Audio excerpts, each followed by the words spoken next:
Welcome to Power Conversations and Connections with Susan, where we talk life, the beauty and vulnerability on the journey to self love and evolving into our best selves. Thank you for joining the conversation. We're going to get right into it today.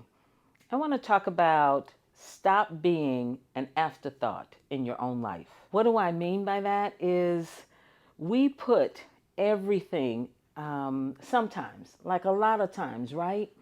We put everything and everyone before ourselves. And we've talked about that before. But today I want to talk a little differently. You know how we can become overwhelmed? Here lately, these past couple weeks or so, walking into a new vision, getting everything together, I've found myself to be overwhelmed. And that's kind of unusual for me. I'm usually pretty, got my plans together. I'm going to do this. I leave time in the day, for what I call shift to happen so you can fit it in. But sometimes we just simply get overwhelmed. And in these past couple of weeks, it's reminded me, what do you do when you become overwhelmed? And for me, it was because I started to become an afterthought in my own life. So I'm building my life, I'm building the vision. I've got work to do, I've got people around me that, are pulling on me. And I am here doing the work, but I forgot about me and my needs. And I became simply overwhelmed. In those moments, you can become an afterthought in your own life because you forget that you have needs. So here's the thing. I had to step back and realize, wait a minute, I'm kind of feeling antsy. I'm feeling stressed. I'm being productive, but it's just a lot. And one of the things that I want to encourage you to do is to use your voice and make it known that you're overwhelmed. So I had to tell the people in my immediate circle, I need a minute. I can't be Mimi. I can't be mama. I can't be girlfriend. I can't be any of that right now for you because I don't have the capacity to do it. That's what I mean when I say we allow ourselves to become an afterthought in our own lives. We come behind everything and then we get stressed out and we realize that we're not actually being as productive as we thought we could. We're not moving forward as swiftly as we thought we could because we're not really being able to focus. Being a mom, being a girlfriend, being someone that somebody is depending on, being a leader in the workplace or a person in the workplace who is stepping up to the plate as a leader, and then you leave there and you go and do this, and then you do that, and you go and do this, and before you know it, it's in my world 11:30, 12 o'clock at night. You've been up since 5 o'clock in the morning moving, but you're not going anywhere for me because I just simply couldn't focus on what I was trying to do to the fullest. It happens a lot, right? It happens to us because we forget about us. And so, one of the things that we are talking about in Power Conversations is the journey on the evolution to self love. And, I posed the question, do you know what self love is for you? Do you know when it's time to pick yourself up? Do you know when it's time to walk into your purpose or say no or let your yes be your yes? And all of those things are cute, except sometimes in the moment we forget that we have to do that. So I want to remind you to stop and pause. First thing, let everybody know I can't breathe because we hide very well. We keep going. We pretend like everything is good, but our attitude changes. And the attention that we give to the people who are used to getting the amount of attention they get, it shifts. And if we keep going in the manner that we're used to in our state of overwhelming, the first thing that comes to mind for me, the first thing that happens for me is I get resentful. I get resentful if I'm overwhelmed and you chilling. I get resentful if I have five other things to do and you're pulling on me and asking me for something. I get resentful in here, and that hurts, and that hinders us, and that stops us from being our best selves. So, today, at this very moment, if you are in a perpetual state of moving and you know that you're overwhelmed, you got to use your voice and you have to say that. You have to say, I need to stop. I need you to stop so that I can do what I need to do to be able to breathe.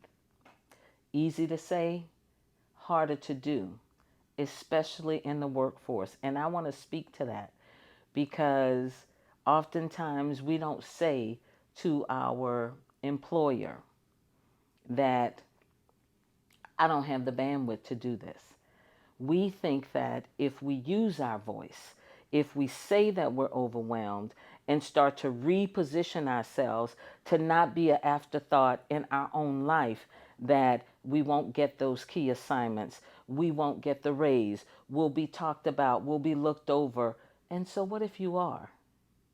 What if you are? Even if you are, but you save yourself, isn't that the beauty of it? Now, I'm not saying to sacrifice your job or sacrifice what you're doing as an entrepreneur, the contractual obligations you have to meet. I'm on both sides of the fence.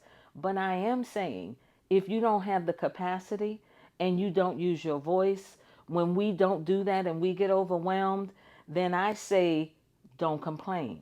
We have to learn to teach people to treat us how we want to be treated. You can't say that you're an advocate in the workplace, but you don't use your voice for you. So you have all of these projects to do. Just simply say, I don't have the capacity to do all of this in this time frame. Is there some flexibility? I need flexibility, or I simply am not going to be able to get it done. Because if you do it and it's not done to a level of excellence, then what? It's going to affect you the same way as if you didn't do it. So if you don't say anything and you attempt to do it all, then it doesn't turn out well. That's a negative impression on you. You're already overwhelmed. What do you think you're going to do with those feelings? You're going to absorb them onto you. You're not going to be able to say to your supervisor or whoever it is at that point, well, I couldn't get it done because I don't want to hear it at that point. Be straight up. Learn to use your voice and stop stepping into the background of your own life when you have a need.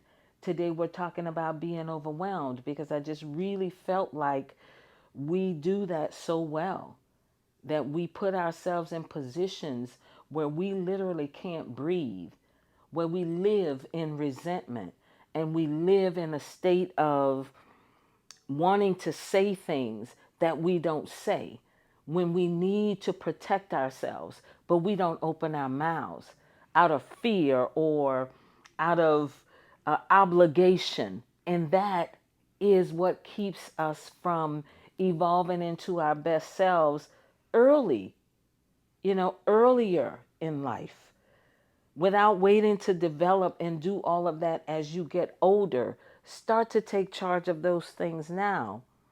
Start to really incorporate your own self, your own needs.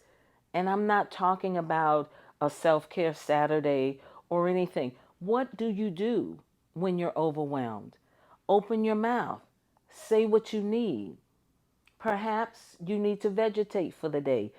Sometimes we feel guilty about watching TV because we've let the world tell us that if you watch a show or two, you're lazy. Like while you're not working, the 2 hours that you're watching the TV, you could be making millions. Well, you could be making millions or you could be killing yourself, right? So if you need to watch the TV, watch the TV. If you need to take a drive, if you need to cut the music off, if you need to take a walk, whatever those things are, you have a right to them. So take them. I had to tell, again, the people in my circle, I need a minute. Don't ask me for anything, literally. Don't ask me to do anything. Don't ask me to go anywhere. Don't ask me to, for this period of time.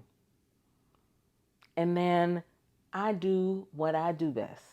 When I get overwhelmed and I realize that I'm overwhelmed, I journal. I have a conversation with Jesus. You know, we got a good relationship, me and him. And I just say, bruh, I need you to help me to settle down.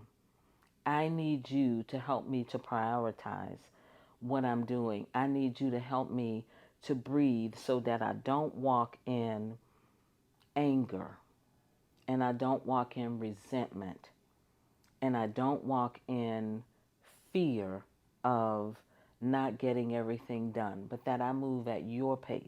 For me, that calms me down, because getting overwhelmed for me and moving away from making myself a priority in my own life also means that I've disconnected from the Spirit. I've put everything in Susan's hands. I'm thinking Susan has to do it, and I need to get all of this done. And if I don't get it done, and the eyes start to take that first position, where it really should just be surrender. If I'm following him, I get less overwhelmed. When I put me into it, oh, my flesh absolutely takes over. So that's my key. That lets me know, yeah, you're overwhelmed because you have become first and you're really not. So I need to sit back and absorb and think and journal and breathe and talk to my God. I don't know what it is for you, but I can say, find something where you will not forget that you are important and that you should never be an afterthought in your own life. Thank you for joining the conversation. Y'all have a good day. All over social media, like, share, subscribe at Susan R. Appleton. Be good.